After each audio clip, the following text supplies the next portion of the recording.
Hello friends, सुट्टी संपता आम्ही आलो आमच्या बदलापूरच्या आईकडे राहायला. इथे खूप छान आणि मोठा असा गार्डन आहे जे आताच नवीन बनवलं आहे. रोज रात्री जेवण झाल्यावर आम्ही इथे वॉक करायला यायचो, पण त्या गार्डनचं काम काय पूर्ण होत नव्हतं. फायनली आता हे गार्डन ओपन झालेलं आहे.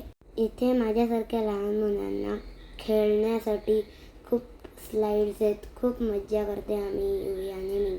जमिनीवर कोणी पडल्यावर लागू नये म्हणून इथे वाळू टाकलेली आहे.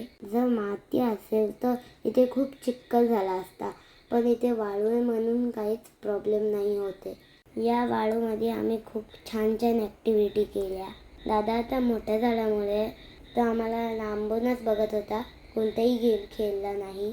काही मुलांनी वाळूपासून छान पेंडी तयार केलेली आहे. याच गार्डनमध्ये पुढे आल्यावर फोटोशूट प्लेस आहे. इथे सुद्धा मुलांना खेळण्यासाठी प्ले झोन आहे. इथे खेळून झाल्यावर आम्ही निवांत भेळ खात बसलो. गार्डनमध्ये गेल्यावर भेळीची मजा काय वेगळीच. माझ्या छोटूशा मित्रांसोबत मी खूप मजा केली. एवढ्या वेळ गप्प बसलेला दादा आमच्यासोबत पकडम पकडाई खेळायला लागला.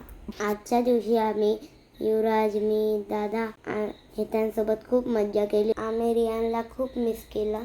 न निघता आम्ही फाउंटन शो पाहिला. तर मग तुम्ही कधी येताय या गार्डनला? Bye bye.